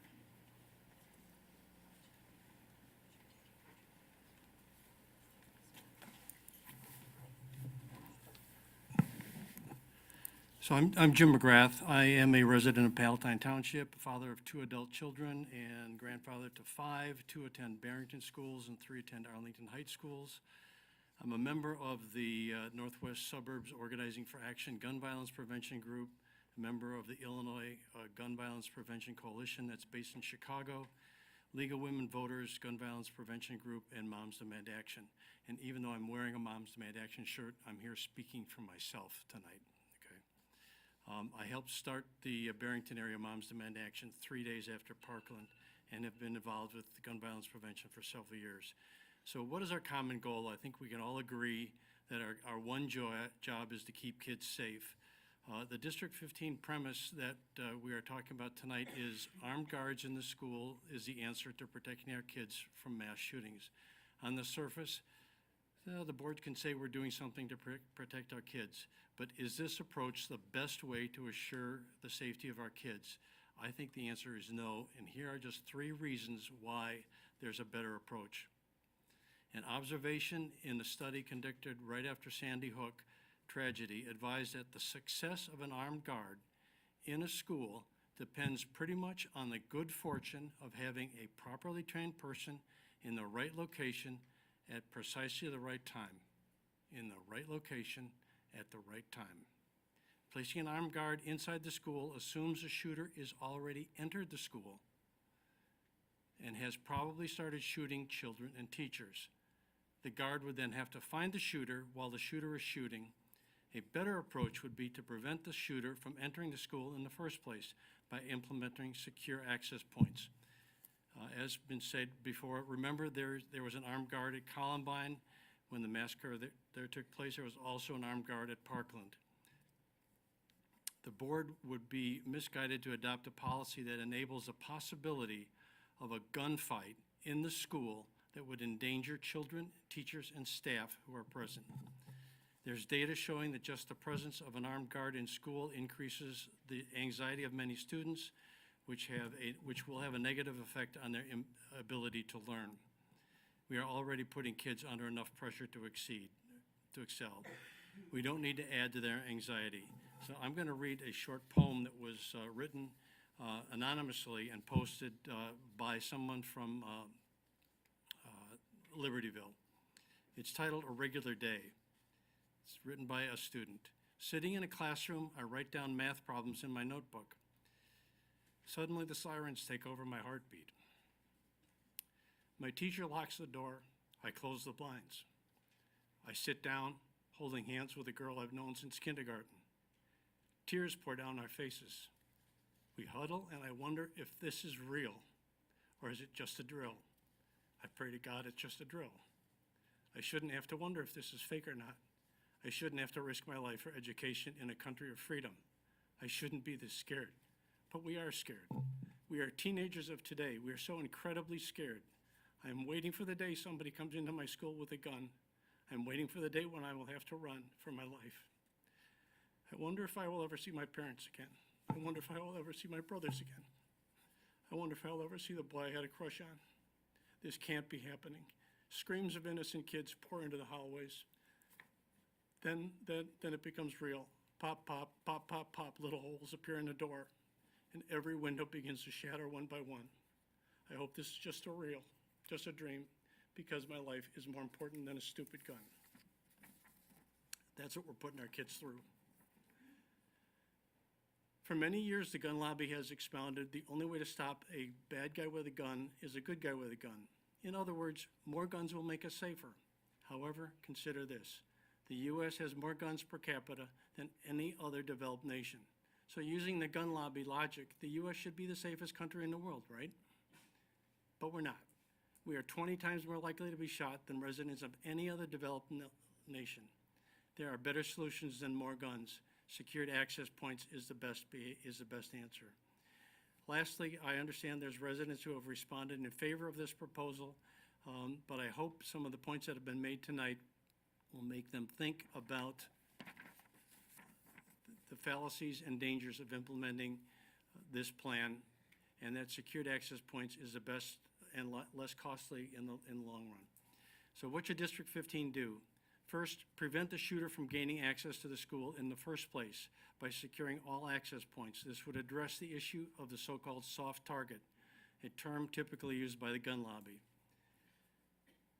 Support common sense gun laws at the local, state, federal level, such as universal background checks, red flag laws, through local, state, and federal legislators. Enlist the support of organizations such as Northwest Suburban Organizing for Action, Moms Demand Action, League of Women Voters Gun Violence Group. We're here to provide information and help the District 15 with this issue. And it's something from a trauma surgeon who was also a gun violence victim. He has 3 points. The first is expanding universal background checks. The second is ensuring we have federal funding to provide data-driven solutions. The third is a focus on safe storage of guns and firearm education. In support of this, every town, Moms Demand Action has a Be Smart team that is available to train all teachers, staff, and parent organizations in gun safety education. Thank you. Thank you, Jim.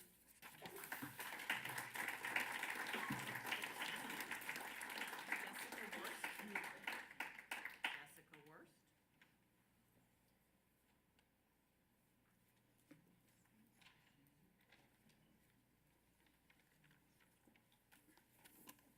Good evening. I'm going to adjust as well based on what's happened.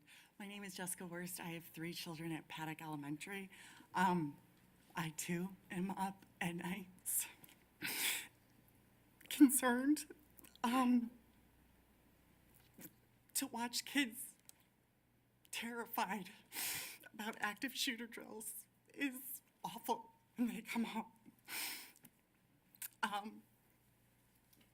But getting over that part, there are real nuts and bolts questions that need to be answered, and in the hopes that we're keeping all the students safe, because to see them up here tonight, we're all proud parents and want them to come home. So when this came forward, I thought, well, we should be real practical and logical in it. And I think the recommendation of a safety task force is commendable and should be in place. I think what Mr. Iannarino said about that communication taking place with the parents at large is a really fundamental piece that seems to be missing at the moment and causing people to feel frightened, quite frankly. When I started to research this plan, there's nowhere in the United States that I could find where a retired officer wasn't just strictly a security guard. This blended role of a clerical position is something brand new, and I feel like we really can't anticipate what those pitfalls would be. Where a district is so data-driven to prove its success in plans, whether it's test scores or SEL interventions or instruction implementation, it's only natural that the district should also have a safety plan with the same standard. One of the other things that came up when I was trying to read or find a model for a program like this was that there's going to most likely be a huge impact on the district's liability insurance. That insurance actuaries have determined the risk of a policy of armed personnel that are not SROs, because that is part of the villages and the police department's liability insurance. But what this is talking about, it's not clear to me who is employing them. If it is District 15, that is your liability insurance, and that insurance actuaries have refused to cover or have just asked for astronomical rates in school districts throughout Kansas, Indiana, and Oregon. So that's something that needs to be taken into consideration when looking at what the cost of this plan would actually be. And speaking of the SROs, is that the same department? Is that who's supervising and providing oversight? There are a lot of systems that need to be gone through for training, and that blending of the role, I think, really causes confusion.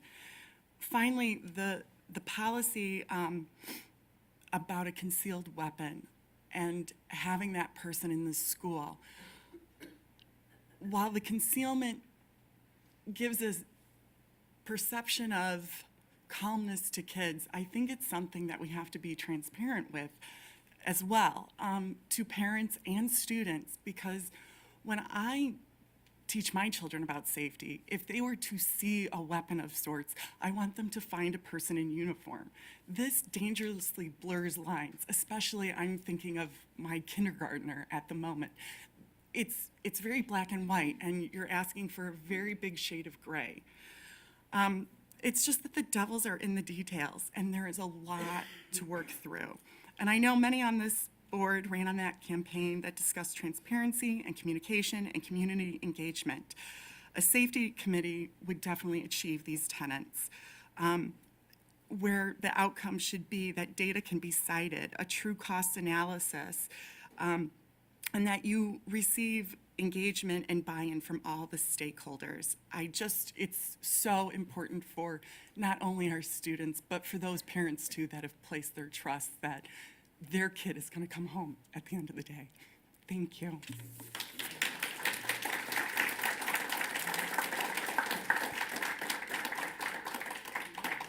David Harding. Yep.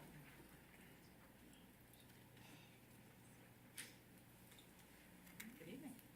Madam President, Superintendent, board members, community.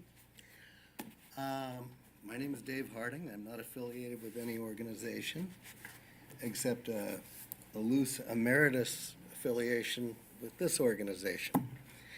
I was a board member and sat right over there 20 years ago. We had a rule back then, and I'm not telling anybody what to do, I'm just telling you, we had a rule back then. When the vote is taken, the discussion is over.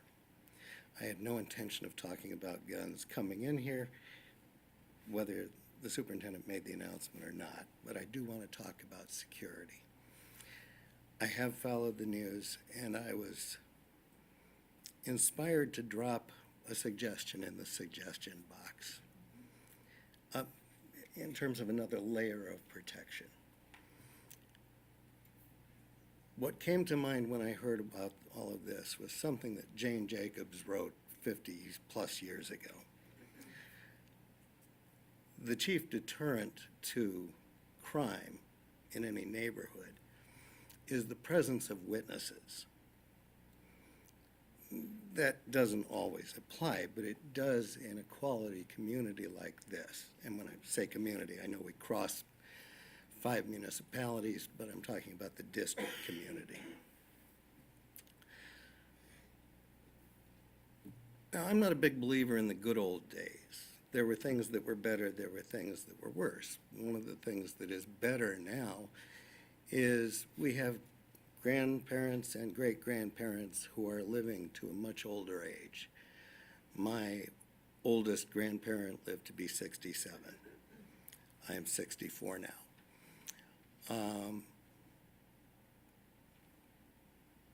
So it's good, they're around.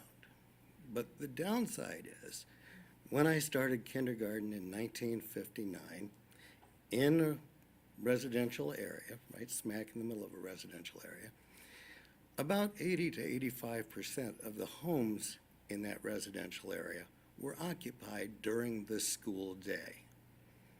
There was a plethora of witnesses keeping tabs on the neighborhood. That statistic has pretty much reversed. There's a lot of good in that, but there's a lack of witnesses. What I was going to drop into the suggestion box is this. You have grandparents and great-grandparents who are retired and in relatively good health.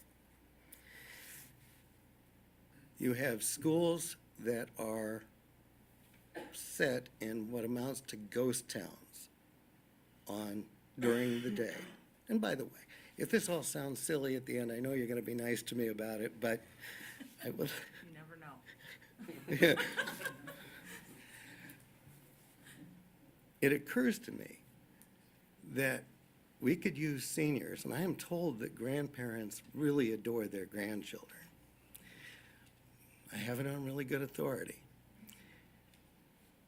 that we could work grandparents in volunteer shifts at the perimeters, a couple per school, of the school grounds, with somewhat expedient communication to the local police departments.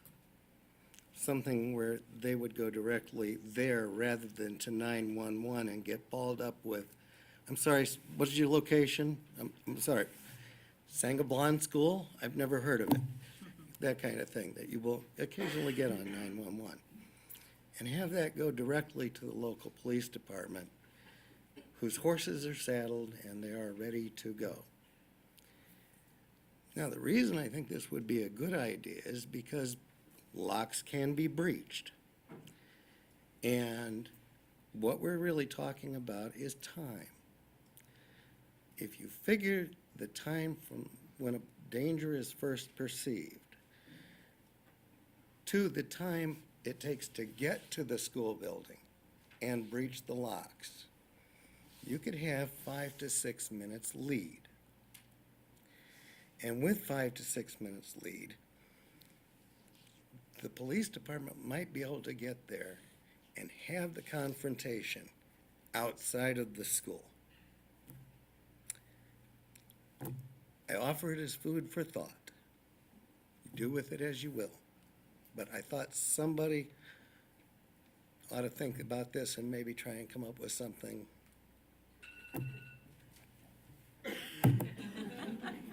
Thank you. David, thank you. Thank you. Thanks for the idea. Ann Kennedy?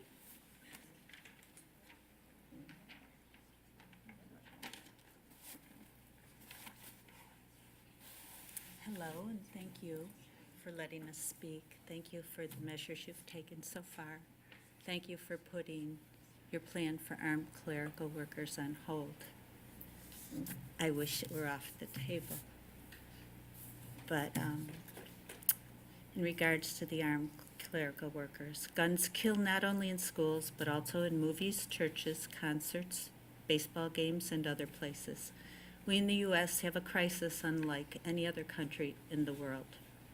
Prevention is the intent with armed clerical workers. Superintendent Thompson, you stated D15 has developed safety plans that are replicated across the nation. And we are a school district to be proud of. We are initiators. But the next step to armed clerical workers, it's a huge commitment and expense for a low-chance incident where emergency help is near. Instead, next step, maybe prevention on a grand scale. Take the long view. Why not be the first school district to start a movement with other school districts towards common sense gun control? Advocate for keeping guns out of the hands of those who shouldn't have them through better licensing practices. Advocate for bans on assault weapons and bump stocks. Regulate guns as we do automobiles. In this way, you can screen many more who may do harm. And it would make more than just a school safe, it would make our society safe. And how appropriate, as schools are places of education. Teachers compare and use best practices. Let's do that with this problem. Compare the U.S. with other countries. Even those with guns do not have the number of deaths from guns that we have. More guns do not make people safer, and that applies to our D15 elementary schools also. We don't have to live like this. Thank you. Thank you. Stephanie Sutton?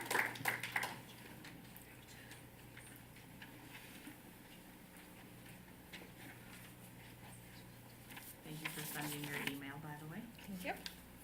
I'm just going to bring this forward.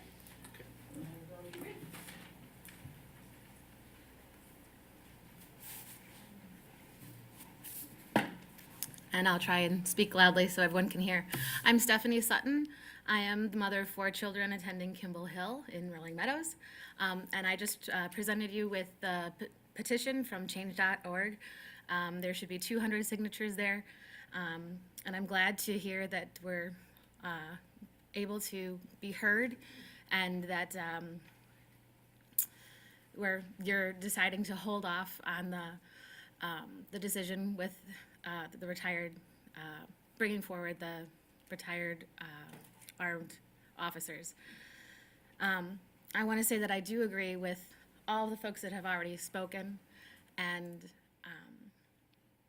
I would like to have you take a look at the petition and see all the different names that are there, because there are some comments there, people are sharing their voice there, and I would really like to not have to bring other names forward from folks that feel the same way.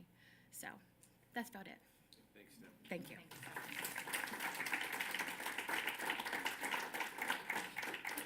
Troy Stinson.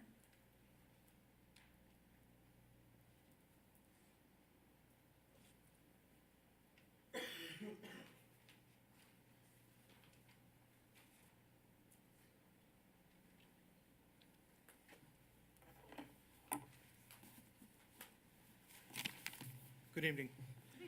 My name is Troy Stinson, S-T-I-N-S-O-N. I am a resident of Palatine.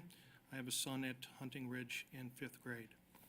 And I'd like to thank you for the opportunity to speak with you this evening. I took a moment to read some of the emails sent to our superintendent concerning armed retired police in our school and was struck by the emotions displayed by those who are vehemently opposed to any such proposal. Feelings and emotions regarding armed retired police in our schools should be a natural and organic response for those that care about the safety and the security of our students.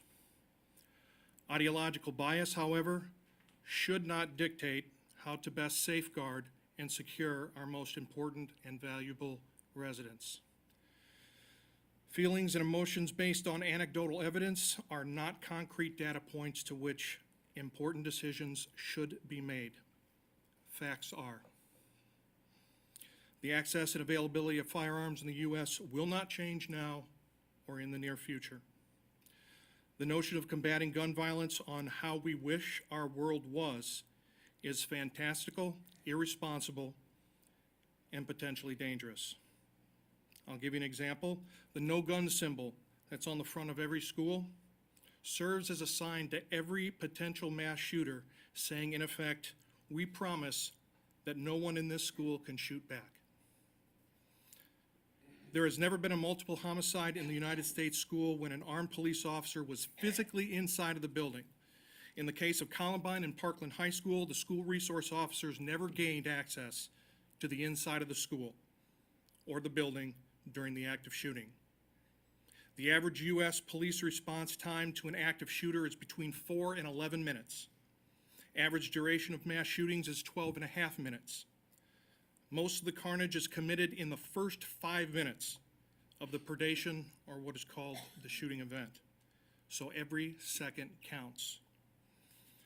Upon police arrival or being engaged by an armed citizen, the active shooter will take one of 4 actions, one of 4 likely actions, all of which will stop the targeting of children, faculty, and staff during an active shooting. They'll engage in gunfire with the police or armed citizen. They'll self-terminate or they'll commit suicide. They'll attempt escape or they'll surrender. The armed retired police pension will speed up this process and assist the police and protect the children in 4 distinct ways. They'll detect suspicious and potentially violent activity in real time. They'll deter and prevent attacks. They'll delay or slow the progress of an active shooter attack, and they'll defeat or neutralize the attacker. Philosophical debates aside, the likelihood of a mass shooting at our schools is statistically very low, but not beyond the realms of possibility. The prudent course of action is to prepare for the worst and hope for the best, knowing full well that hope is not a tactic that will prevent an active shooter.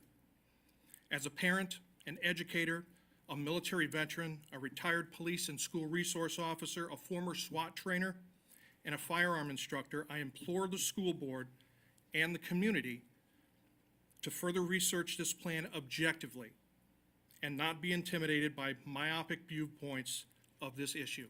Thank you. Thank you.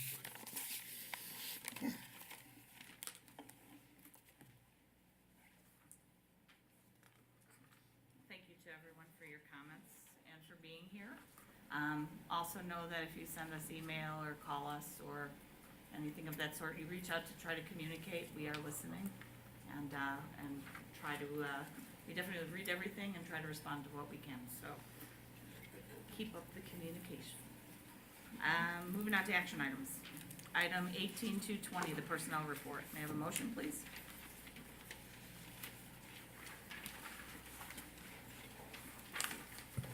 Make a motion to approve the December 12th, 2018 personnel report, including the following recommendations. Recommendation for the termination of Dorothy Zawinski. Recommendation for disciplinary action against Danny Caldwell for a 5-day unpaid suspension, last chance agreement. The recommendation for termination of Ruth Heller. The recommendation for termination of Michael Rampala. The recommendation for termination of Robert Schultz. And the recommendation for separation of Elizabeth Belter as presented. Second? Second. Discussion. Roll call? Porter, Aye. Kane. Aye. Khan, Aye. Smolka, Aye. Shupai, Aye. Long, Aye. and Reno. Aye. Motion carries. Item 18-12-21. Motion, please. I make a motion for the approval of the 2019 to 2023 District 15 Transportation Union Collective Bargaining Agreements as presented. Second? Second. Discussion. I just want to again thank Lisa Nuss and Mike Damchek for their work and the collaboration with the DTU, and this will be the beginning of, I think, improvement in finding and retaining bus drivers, which will be a great help to the entire organization, so thank you. I second that comment. Very nicely done. Any other discussion? Roll call? Kane, Aye. Khan, Aye. Smoka, Aye. Shupai, Aye. Wong, Aye. Iannarino, Aye. Border. Aye. Motion carries. Item 181223, motion please. I make a motion to approve the certificate of tax levy for 2018 as presented and include the following levy resolutions. Certificate of compliance with the truth in taxation law, certificate of tax levy, resolution authorizing special education levy, resolution authorizing reduction of certain fund levies for the 2018 levy year, resolution authorizing final aggregate tax levy of the year 2018. Second. Second. Discussion. Roll call. Smoka, Aye. Shupai, Aye. Wong, Aye. Iannarino, Aye. Border, Aye. Kane, Aye. Khan. Aye. Motion carries. Item 181224, motion please. I make a motion for the approval of the 2019 to 2020 revised official school calendar as recommended. Second. Second. Discussion. Roll call. Shupai, Aye. Wong, Aye. Iannarino, Aye. Border, Aye. Kane, Aye. Khan, Aye. Smoka. Aye. Motion carries. Item 181226, motion please. Make a motion for the approval of the 2020 through 21 official school calendar as recommended. Next one, Barb. Oh, sorry, I'm one behind. I make a motion for the approval of the Board of Education revised 2018 to 19 meeting schedule as recommended. Second. Discussion. I was right. What is I was the, right. why was the change from a board meeting to a celebration of what, I can't remember the wording. So I was. think we need to approve the 2021 school calendar Yeah. first, and then we approve the revised schedule. I was right. Right. It's okay. I was right. It's getting late. I know. Want to go ahead and try it again? Yes. All Okay, right. one more time. One more time. I make a All right, motion for Barb. the approval of the 2020 to 2021 official school calendar as recommended. Second. Discussion. Roll call. Wong, Aye. Iannarino, Aye. Border, Aye. Kane, Aye. Khan, Aye. Smoka, Aye. Shupai. Aye. Motion carries. Next one. This goes next to one. You want me to do it again? Okay. I make a motion for the approval of the Board of Education revised 2018 to 19 meeting schedule as recommended. Second. Second. Discussion. The reason for this revision is just to take off the retirement reception as an official board meeting. We've been doing this for a long time, and Julie O'Hara and her Ivy League education said, why do we have this as a reception? Why do we convene and do roll call and then just celebrate the Have a party. retirees? Let's just have a retirement reception and not have an official board meeting. So it takes a lot of the unnecessary stuff out of it. So you'll just announce it, you'll just announce it, Just and announce board it. members will be present. Board members will be present, and let's focus on the folks rather than making an official board meeting. Agreed. All right, roll call. Iannarino, Aye. Border, Aye. Kane, Aye. Khan, Aye. Smoka, Aye. Shupai, Aye. Wong. Aye. Motion carries. Would anyone like to remove anything from item 181230, the consent calendar? May I have a motion to approve, please? Make a motion to approve the consent calendar as presented. Second. Second. Roll call. Border, Aye. Kane, Aye. Khan, Aye. Smoka, Aye. Shupai, Aye. Wong, Aye. Iannarino. Aye. Motion carries. Dr. Thompson, correspondence? Yes, there was one request and no responses for information under the Freedom of Information Act during the period of November 8th through December 6th. On December 6th, the request was received from ProPublica, Illinois, and the Chicago Tribune. The response to this request will be due December 13th. And there were no developer contributions during this last period. Great. May I have a motion to adjourn? Is there, there was a, Yeah, so Ivy, we had, and Mike, we had something in our packet about a truck purchase, but it wasn't listed as an action item. It should be if we could, because We the price we goes up. can't, we can't, it wasn't posted 48 hours before, and so we're gonna We'll have. bring that in January. We're gonna have to wait. Sorry. It was an interesting thing with the fit out of the truck though, toolboxes and stuff. Yeah, build a box on the back of the truck and shelves and everything, yeah. Good catch, Dave. Someone's paying attention. Yeah. Yeah, all right, motion to adjourn. Make a motion to adjourn. Second? Second. All those in favor? Aye. Meeting adjourned. Almost.